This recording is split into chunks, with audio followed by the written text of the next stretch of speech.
கொரிந்தியர் 7:14. எண்ணத்தினால் எனில் அவிசுவாசியான புருஷன் தன் மனைவியால் பரிசுத்தமாக்கப்படுகிறான், அவிசுவாசியான மனைவியும் தன் புருஷனால் பரிசுத்தமாக்கப்படுகிறாள். இல்லாவிட்டால் உங்கள் பிள்ளைகள் அசுத்தமாய் இருக்குமே, இப்பொழுது அவைகள் பரிசுத்தமாய் இருக்கின்றன. இப்போ கணவன் மனைவியில் ஒருத்தர் ரட்சிக்கப்பட்டிருக்காங்க, இன்னொருத்தர் ரட்சிக்கப்படலை. அதனால் அப்போ என்ன செய்ய? இப்போ அங்கே சொல்லப்பட்டிருக்கிறது, ஒருத்தர் ரட்சிக்கப்பட்டு ஒருத்தர் ரட்சிக்கப்படலை. அப்போ ஒருத்தருடைய விசுவாசத்தால் இன்னொருத்தர் பரிசுத்தம் ஆக்கப்படுகிறார்கள். இது கொஞ்சம் புரிஞ்சுக்கிறது கஷ்டம், இது நம்புறதும் கஷ்டம். ஏன் அப்படின்னா, இல்லாவிட்டால் உங்கள் பிள்ளைகள் அசுத்தமாக இருக்குமே, இப்பொழுது அவைகள் பரிசுத்தமாக இருக்கின்றன. இப்போ இது வசனம் என்ன சொல்லுதுன்னா, கணவன் மனைவியில் ஒருத்தர் ரட்சிக்கப்பட்டிருக்காங்க, ஒருத்தர் ரட்சிக்கப்படலை. ஒருத்தர் ரட்சிக்கப்படாட்டாலும் ரட்சிக்கப்பட்ட ஒருத்தருடைய விசுவாசம் குடும்பத்தில் இருக்கிற எல்லாரையும் பரிசுத்தமாக்கிறோம். இப்போ மனைவி தான் ரட்சிக்கப்பட்டிருக்கிறா, கணவன் ரட்சிக்கப்படலை. பிள்ளைகள் இன்னும் ரட்சிப்பின் வயது அவங்களுக்கு வரலை, 15 வயசுக்கு கீழே தான் பிள்ளைங்கள்லாம் இருக்காங்க. அப்போ பிள்ளைகள் பரிசுத்தமாக இருக்க வேண்டும், அதுதான் அதனுடைய நோக்கம். ஒரு விசுவாசியினுடைய பிள்ளைகள் நன்மை தீமை அறியாத வயதில் உள்ள பிள்ளைகள். நன்மை தீமை அறிந்த பிறகு அவன் பொறுப்பு. ஒரு 15 வயசுக்கு மேற்பட்டவர்கள், நான் சொல்கிறது 15 வயசுக்கு கீழ்ப்பட்டவர்களை சொல்கிறேன். 15 வயசுக்கு கீழ்ப்பட்டவங்க அவங்க ஆண்டவரை அறியாட்டாலும், அவங்க ரட்சிப்பை பெறாட்டாலும், ரட்சிக்கப்பட்ட தன்னுடைய தாய் அல்லது தகப்பன் உடைய விசுவாசத்தின் மூலமாக, இங்கே அந்த விசுவாசம் தான் அங்கே சொல்லப்பட்டிருக்கிறது. அவிசுவாசியான புருஷன் தன் மனைவியால் பரிசுத்தமாக்கப்படுகிறான், அவிசுவாசிய மனைவியும் தன் புருஷனால் பரிசுத்தமாக்கப்படுகிறாள். இங்கே விசுவாசம், பரிசுத்தம், இந்த ரெண்டும் தான் முக்கியமாக சொல்லப்பட்டிருக்கு. ஆனால் இன்னும் ரட்சிக்கப்படலை. அது 16வது வசனத்தில் தான் சொல்லப்பட்டிருக்கிறது. மனைவியானவளே, நீ உன் புருஷனை ரட்சிப்பாயோ அல்லவோ உனக்கு எப்படி தெரியும்? புருஷனை நீ உன் மனைவியை ரட்சிப்பாயோ அல்லவோ அது உனக்கு எப்படி தெரியும்? அவங்க எதிர்காலத்தில் ரட்சிக்கப்படுவாங்களா இல்லையா தெரியாது. ரட்சிக்கப்படலாம், ரட்சிக்கப்படாமலும் போகலாம். அப்படி தான் அந்த துணியில் தான் இந்த வசனம் சொல்லப்பட்டிருக்கு. அப்போ இயேசு கிறிஸ்துவை விசுவாசி, நீயும் உன் வீட்டாரும் ரட்சிக்கப்படுவீர்கள் என்று சொல்லப்பட்டிருக்கே. அப்போஸ்தலர் 16 அது என்ன கதை? அங்கேயும் விசுவாசம்தான். விசுவாசம்தான் குடும்பம் முழுவதையும் ரட்சிப்புக்குள்ளே கொண்டு வருகிறது. 16:31 அப்போஸ்தலர். வீட்டில் இருந்த எல்லாருக்கும் வசனம் போதிக்கப்பட்டது. 32ஆம் வசனம். அதுக்கு எல்லாரும் வசனத்தை கேட்டார்கள். அது அங்கே இருக்கல. முக்கியமாக அந்த சிறைச்சாலைக்காரனுடைய விசுவாசம்தான் குடும்பம் முழுவதையும் ரட்சிப்புக்குள்ளே கொண்டு வந்தது. அவனுக்கு விசுவாசம் இருந்ததுனால தான் தன் குடும்பம் முழுசையும் அழைத்து கொண்டு வந்து பவுலிடத்தில் சொன்னால், நீங்கள் அவங்களுக்கு வசனத்தை சொல்லுங்கண்ணா. இல்லை அவன் மட்டும் கேட்டிருப்பானே, அதுகளுக்கெல்லாம் ஏறாது, அதுகளெல்லாம் தூங்கிட்டு இருக்கு, அதுகளுக்கெல்லாம் இது தெரியாது, அதுகளை விட்டுருங்க.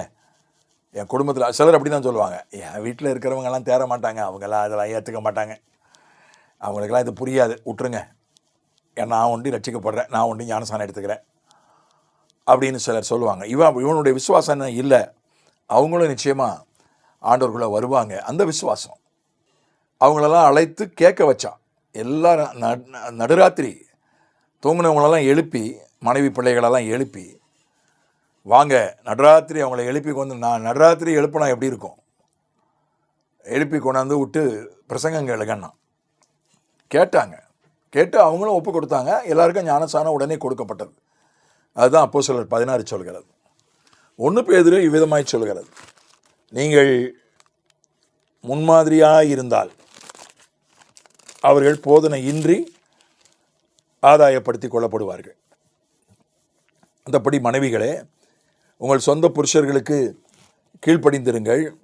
அப்பொழுது உங்களில் யாராவது திருவசனத்துக்கு கீழ்ப்படியாதவர்களாக இருந்தால் பயபக்தியோடு கூடிய உங்கள் கற்புள்ள நடக்கையை அவர்கள் பார்த்து போதனையின்றி மனைவிகளின் நடக்கையினாலே ஆதாயப்படுத்தி கொள்ளப்படுவார்கள். மனைவி ரட்சிக்கப்பட்டிருக்கா, கணவன் ரட்சிக்கப்படலை. மனைவி கீழ்ப்படிதல், கற்பு, முன்மாதிரியான நடக்கை இதெல்லாம் அவள் வாழ்க்கையில் இருந்தால் புருஷனுக்கு யாரும் சுவிசேஷமே சொல்ல வேண்டாம். புருஷன் இப்போ எந்த போதனையும் கேட்க வேண்டியதில்லை, அவன் ரட்சிக்கப்பட்டுருவான். அது இங்கே உத்தரவாதம் சொல்லப்பட்டிருக்கிறது. அதே மாதிரி தன்னுடைய குடும்பம் ரட்சிக்கப்படும் என்கிற விசுவாசம் இருந்தால் குடும்பத்தார் நிச்சயமாக ரட்சிக்கப்படுவார்கள். அந்த ஃபெய்த் மேட்டர்ஸ், விசுவாசம்தான் இதில் முக்கியமான காரியம். ஆனாலும் ஆண்டவர் என்ன பண்ணுறாரு, ரட்சிக்கப்படாத புருஷனை அல்லது ரட்சிக்கப்படாத மனைவியை ரட்சிக்கப்பட்ட வாழ்க்கை துணையின் மூலமாக கழுவுகிறார். ஏன்னா பிள்ளைகள் சுத்தமாக இருக்கணுமே, பிள்ளைகள் பரிசுத்தமாக இருக்கணும். அதுதான் கர்த்தருடைய நோக்கம். இந்த இடத்துல பரிசுத்தம் அதுதான் ரொம்ப முக்கியம். ரட்சிப்பு கூட இன்னும் நடக்கலை, இன்னும் ஒரு வாழ்க்கை துணை ரட்சிக்கப்படலை, அது உடனே நடக்காது. அது பின்னால் நடக்கலாம், நடக்காமலும் போகலாம். ஆனால் அவங்க பரிசுத்தமாக இருக்கணும், அவங்கள கழுவணும். அதனால் ஆண்டவர் கழுவுகிறார். இது கொஞ்சம் புரிஞ்சிக்க கஷ்டம்தான், இது கொஞ்சம் ஏற்றுக்கொள்ள கஷ்டம்தான். என்னுடைய விசுவாசம் என் மனைவியை பரிசுத்தப்படுத்தும், என் பிள்ளைகளை பரிசுத்தப்படுத்தும்ன்றது எப்படி நம்ப முடியும்? அது எப்படி புரியும்? என்னுடைய விசுவாசம் என் மனைவி பிள்ளைகளை பரலோகத்துக்கு கொண்டு போகாது. நல்லா கவனிக்கணும். எசேக்கியேல் 18 அப்படி தான் சொல்லுகிறது. அப்பாவுடைய நீதி பையனை பரலோகம் கொண்டு போகாது, பையனுடைய நீதி அப்பாவை பரலோகம் கொண்டு போகாது. அப்பாவுடைய பாவம் பிள்ளையை நரகத்துக்கு கொண்டு போகாது, பிள்ளையுடைய பாவம் அப்பாவை நரகத்துக்கு கொண்டு போகாது. அவன் ஆத்துமாக்கு அவன் பொறுப்பு. இந்த ரட்சிப்பு என்பது அவன் ஆத்துமாக்கு அவன் பொறுப்பு.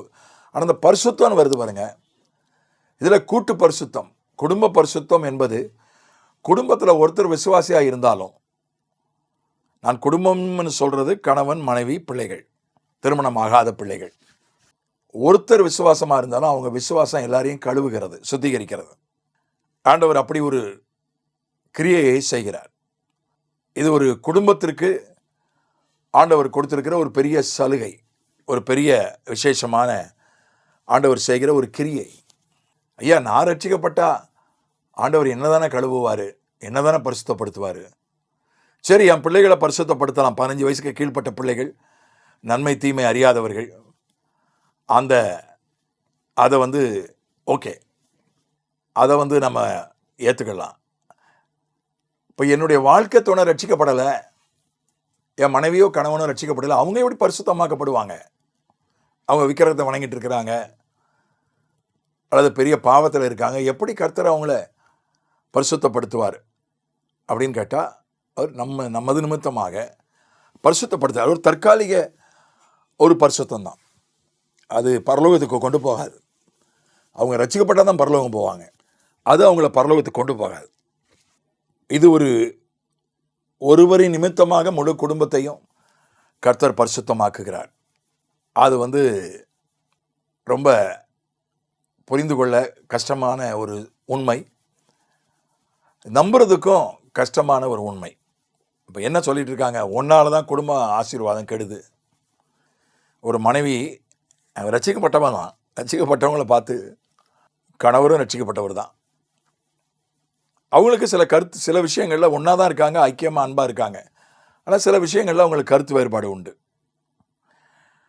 அந்த குடும்பத்தினுடைய உறவினர்கள், நண்பர்கள் அந்த மனைவியை பார்த்து சொல்கிறாங்க, ஒன்னால தான் அந்த குடும்பத்துக்கு ஆசீர்வாதம் கெடுதுன்றாங்க.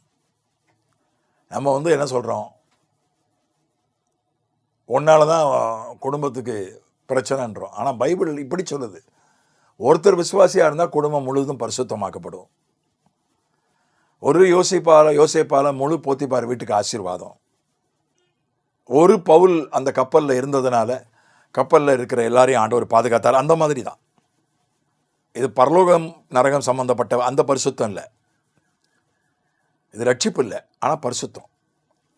ரட்சிக்கப்படாதவர்களையும் பரிசுத்தப்படுத்துகிறார். இதுக்காக, நமக்காக. நம்ம மட்டும் சுத்தமாக இருந்து நம்ம சுற்றி இருக்கிறவங்க சுத்தமாக இல்லைன்னா நல்லா இருக்காது. அதுக்காக நமது நிமித்தமாக நம்மை சுற்றி இருக்கிறவர்களையும் அவர் என்ன செய்கிறார், பரிசுத்தப்படுத்துகிறார். அந்த பரிசுத்தம் அவர்கள் பரலோகம் கொண்டு போகாது, தற்காலிக பரிசுத்தம். அதனால் நான் ஒருத்தனால என்னை சுற்றி இருக்கிறவங்களும் பரிசுத்தம் அடைவார்கள். கர்த்தர் என்ன அப்படி, என் குடும்பத்தில் கர்த்தர் என்னை அப்படி பயன்படுத்துகிறார். ஆமென்.